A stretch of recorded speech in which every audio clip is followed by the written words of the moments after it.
Bonjour et bienvenue dans la quotidienne des numériques de ce jeudi 2 septembre. Aujourd'hui, nous avons un programme très varié. On va parler d'écrans plats de télé et surtout de leur vente à un certain mois.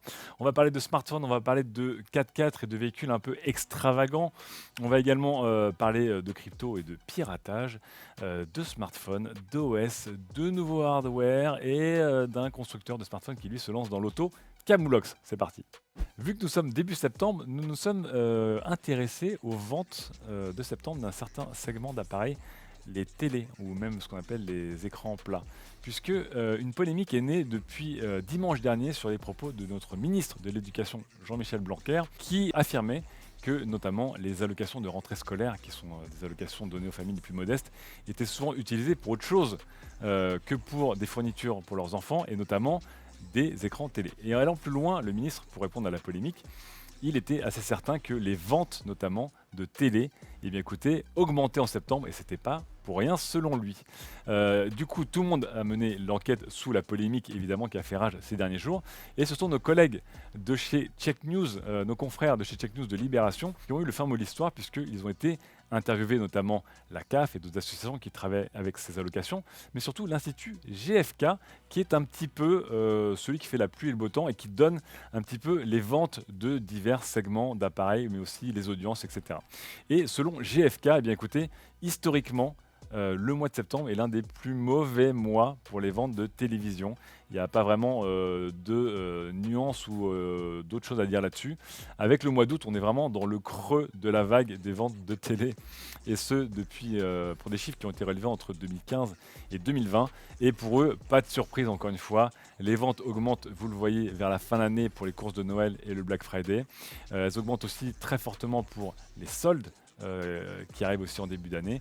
Et après, de manière ponctuelle, elles peuvent augmenter à l'occasion d'événements comme évidemment les grands tournois de football qui ont toujours été des déclencheurs d'achat de nouvelles télés. Donc désolé Monsieur Blanquer, mais du coup, peut-être que l'argent est bien utilisé. Après avoir parlé de télé qui fait un peu débat, on va parler de son qui lui aussi fait un peu débat, et j'en ai parlé notamment avec mon collègue Florian Agiez du son, puisque Qualcomm vous promet un peu le Graal, c'est-à-dire de retrouver la qualité CD, le fameux son lossless qu'on avait un peu perdu alors que c'est le CD sorti il y a 40 ans maintenant, le tout avec évidemment la praticité des sans fil, des écouteurs sans fil, plus de câbles que du Bluetooth et le son comme au bon vieux temps. C'est la promesse du Aptix Adaptive de chez Qualcomm, qui est un ensemble software et hardware qui permettrait en tout cas de décoder du son dans un équivalent donc de 16 bits 44,1 kHz, qui est évidemment la spécificité de la qualité CD. Alors en fait, dans la réalité, ce miracle n'a pas lieu tout le temps, d'une certaine manière, puisqu'il faut un débit d'au moins 1 mégabit seconde pour tenir un petit peu un lossless constant. Mais en tout cas, Qualcomm explique que selon les besoins, selon la qualité de l'environnement et selon peut-être la scène sonore, eh bien, cette qualité pourra rebaisser à 140 kilobits par seconde en cas de besoin, puis remonter. En tout cas, ils promettent que pour nos oreilles, on aura vraiment l'équivalent du son CD. Est-ce qu'ils vont tenir justement cette fameuse promesse? C'est tout ce qu'on leur souhaite. Après le son, parlons maintenant un petit peu d'image avec les capteurs vidéo et photo. On commence avec Samsung qui vous propose un capteur tout simplement à 200 millions de pixels pour des smartphones.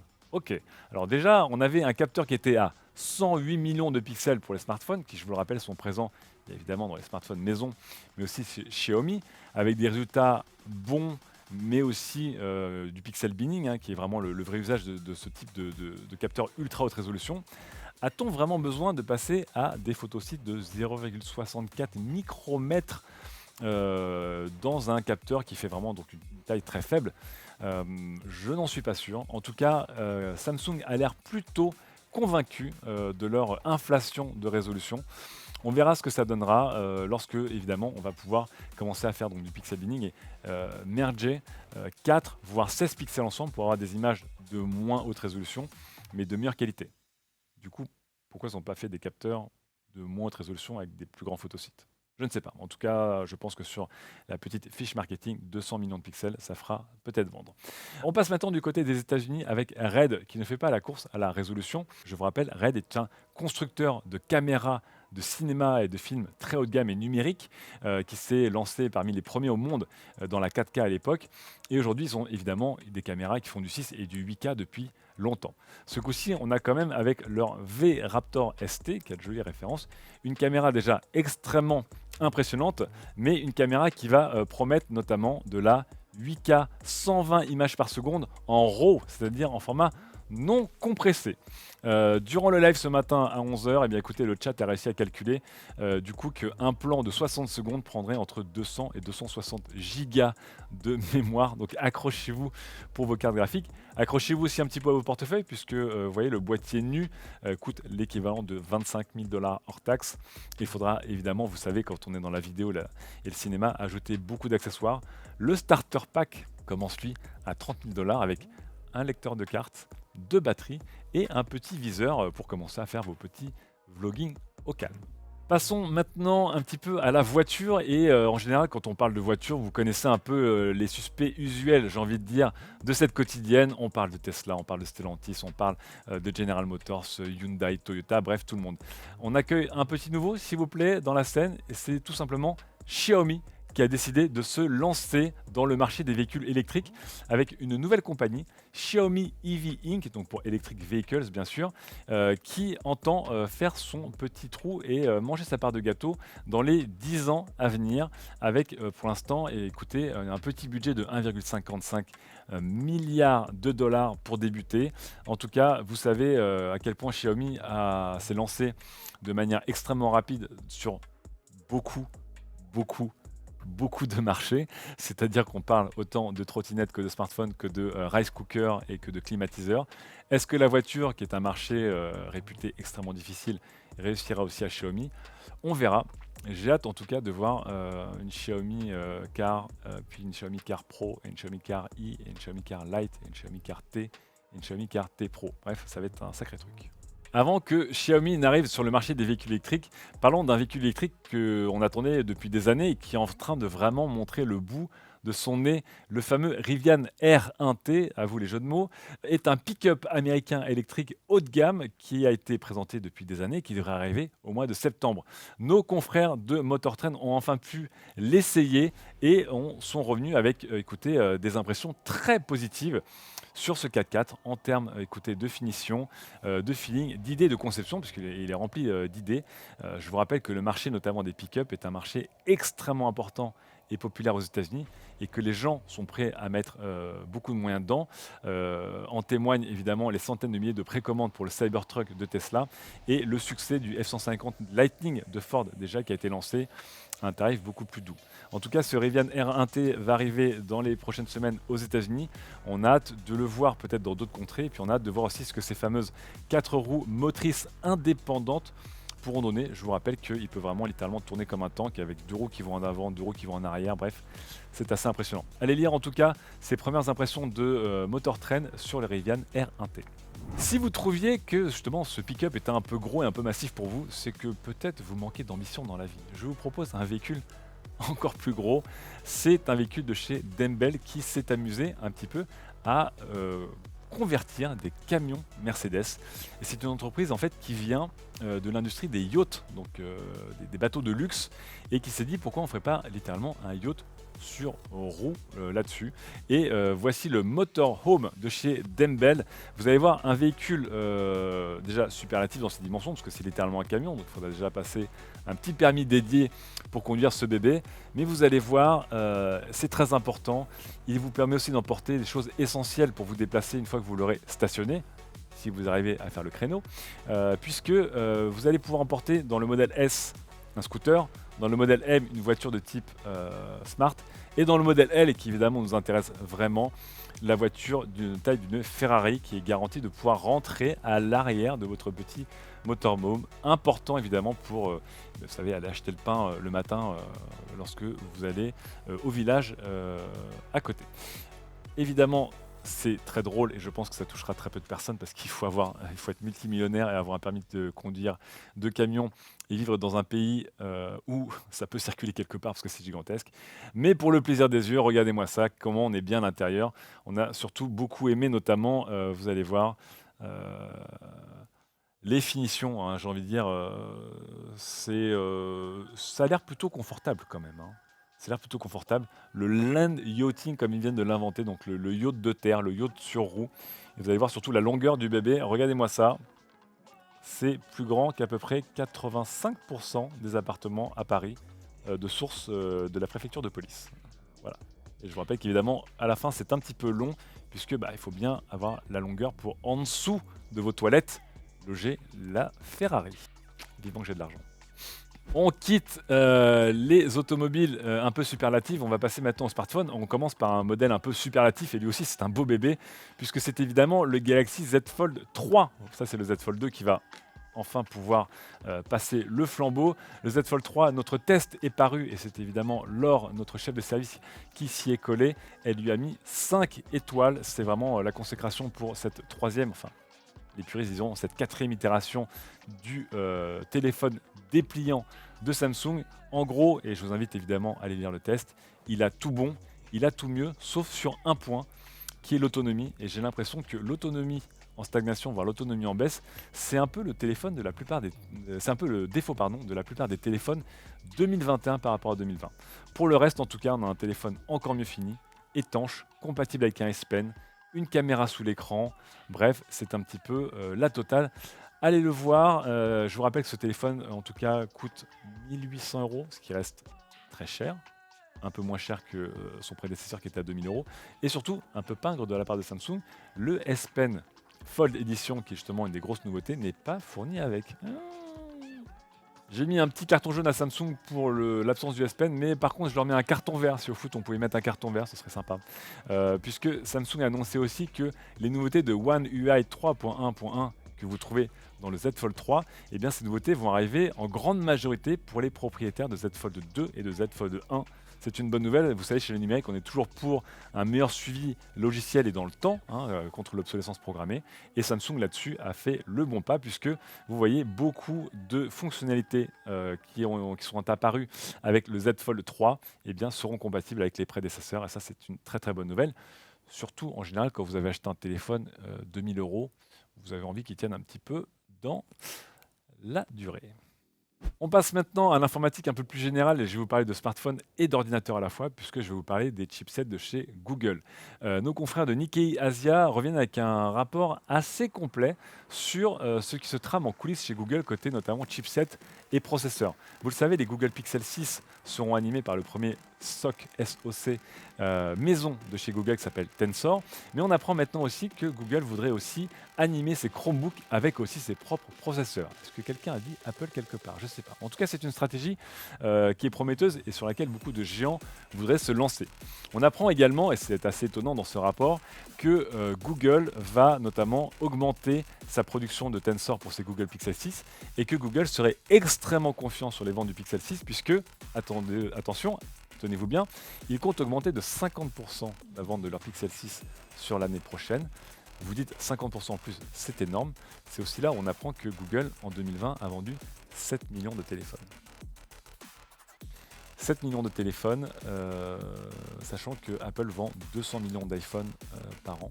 Ça vous montre à quel point Google a encore beaucoup de chemin à faire pour venir se forger une petite place dans le top et les leaders. Je vous rappelle aussi que Samsung vend 260 millions de téléphones par an, donc en tout cas, ils ont le temps de venir. Mais nous, je vous rappelle, on attend très impatiemment ces Google Pixel 6 et Google Pixel 6 Pro, et du coup, on est un peu intrigué par ces Google Chromebook.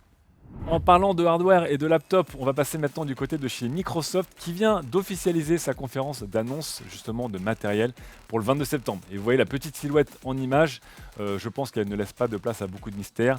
Il va y avoir de la Surface Pro, de la Surface Book, de la Surface Go, de la Surface qu'on n'attendait pas, de la Surface qu'on n'attend plus comme la Surface Neo, et de la Surface qu'on ne sait pas si on l'attend encore comme la Surface Duo 2. Je vous rappelle, le premier modèle n'a pas été une franche réussite. En tout cas, ces derniers temps, les présentations hardware de Microsoft sont vraiment assez excitantes. On essaiera de la suivre et en direct sur la chaîne Twitch des numériques, 22 septembre, autour de 17h.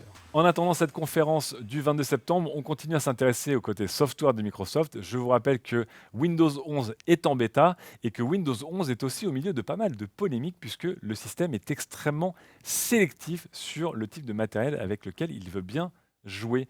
On savait que Microsoft voulait restreindre la compatibilité de Windows 11 avec des ordinateurs modernes possédant notamment des chipsets de sécurité spécifiques, des composants, enfin pardon, des approches driver unifiées, notamment avec le format de Microsoft distribué via son store.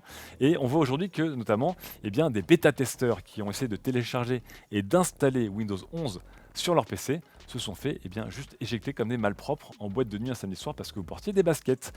C'est compliqué parce que Windows a toujours été un peu réputé pour être compatible avec un peu toutes les machines, quitte justement à devenir une sorte d'OS un peu pas optimisé tellement qu'il est compatible avec tout.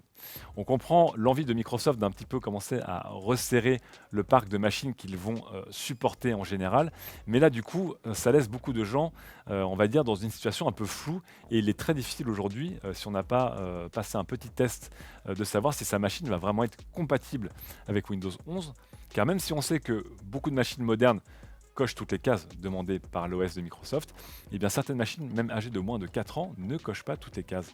Un peu compliqué en tout cas, on espère que Microsoft va éclaircir son message et surtout ses critères d'entrée. On reste avec Microsoft, puisque je vous rappelle que Microsoft sont aussi propriétaires d'un réseau qui s'appelle LinkedIn. Et je vous rappelle que LinkedIn, pensez à m'ajouter dans votre contact professionnel, LinkedIn est un réseau qui marche bien, encore une fois, si vous aimez échanger des cartes de visite virtuelles ou raconter vos morning routines. Mais LinkedIn a aussi tenté d'un moment d'être cool, voilà, un peu comme des fois en entreprise, on veut s'acheter une table de ping-pong ou un baby-foot. Et des fois, ça ne marche pas, voilà. C'était le cas ici, puisque chez LinkedIn, ils ont voulu adopter le format des stories. Vous savez, ces petites vidéos verticales de quelques secondes qui ont été démocratisées par Snapchat et ensuite par Instagram. Tout le monde a eu ses stories, même YouTube a ses stories. LinkedIn s'est dit, tous les copains le font, pourquoi pas nous? Et ils se sont rendus compte peut-être que, écoutez, se filmer pour faire des chorégraphies ou des trucs un peu drôles lorsqu'on est habillé en costard ou en tailleur dans la salle de réunion Jura, bon, ça marche pas tout le temps. Et donc, au bout d'un an, LinkedIn a abandonné ses stories. Et RIP. On passe maintenant à un autre réseau social, c'est Twitter qui se porte un petit peu mieux là-dessus. Twitter qui va enfin mettre en place son système de super follow. Je vous rappelle qu'il a été annoncé il y a quelques mois et que depuis le mois de juin, on pouvait essayer, en tout cas, de s'inscrire au programme des super follow. Alors qu'est-ce que c'est que ce programme? C'est ni plus ni moins qu'un paywall qui va permettre à des tweetos et à des tweetos de monétiser leur contenu et de faire en sorte que certains de leurs tweets ne soient visibles que par des personnes qui auront payé 3, 5 ou 10 dollars par mois pour accéder à leur contenu. Alors, est-ce que vous imaginez un type de contenu ou un type de réseau qui est visé par Twitter? Je ne sais pas.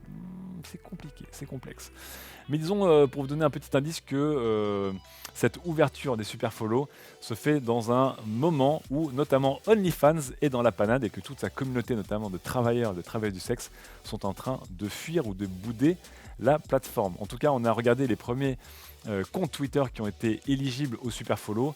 Et nous avons donc une chaîne de maquillage, une personne qui fait des blagues, je crois, et une personne qui lit le tarot et fait de l'astrologie. Pour 10 dollars par mois, écoutez, on verra bientôt.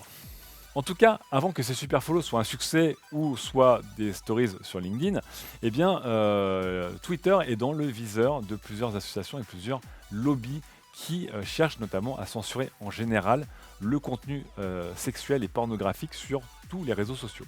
Et ces associations et ces lobbies ont été notamment mis en valeur dernièrement avec la grande saga autour d'OnlyFans. Je vous invite à aller voir nos émissions précédentes. Et aussi ont été vus lorsque Tumblr a dû rentrer dans le rang et lorsque Patreon aussi a dû rentrer dans le rang. Ces associations sont en train de commencer à viser Twitter. Et on parle ici d'une association qui s'appelait Morality in Media et qui s'est renommée en National Center on Sexual Exploitation et qui en fait voudrait assainir pour eux les contenus qu'il y a sur les réseaux sociaux et voudrait en même temps, sous couvert de protéger des personnes innocentes devant comme derrière la caméra, ce qui est un but noble et qui est porté par plusieurs gouvernements aussi, aussi apporter une forme de pudeur, voilà, une forme de, on va dire, de culture un peu plus puritaine sur le sexe. Et donc on a une excellente enquête, notamment des confrères de chez Motherboard qui ont interrogé donc des gens de la NCOSE, mais aussi interrogé évidemment des associations de défense des travailleurs du sexe et ont un peu relevé des deux côtés. Et on est vraiment dans une bataille de culture en fait pour savoir si autour du sexe c'est quelque chose de sale et tabou, ou quelque chose de naturel et de positif. Vous imaginez bien que la vérité se trouve quelque part entre tous ces arguments, mais c'est une excellente lecture à faire pour vous aujourd'hui. C'est chez Motherboard et c'est un focus sur les croisades anti-porno qui maintenant se focalisent sur Twitter. On termine enfin avec un très beau cambriolage comme seul le numérique peut nous offrir.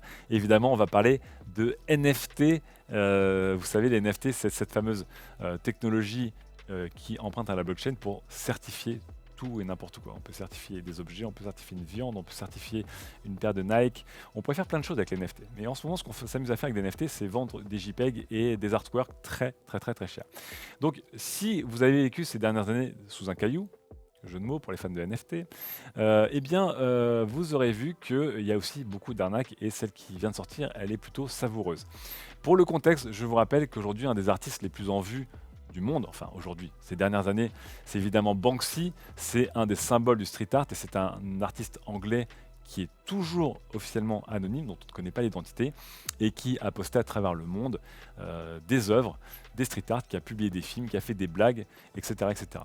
Eh bien, on a vu, un acheteur en tout cas qui s'appelle Pranksy lui-même, a vu sur les sites officiels de Banksy une annonce pour son premier NFT, qui est cette très belle image qui ressemble à un CryptoPunk. Je vous rappelle que les CryptoPunks sont ces petits portraits en low-res qui ont été un des premiers projets de NFT artistiques de l'histoire, devant des usines. Bon, ok.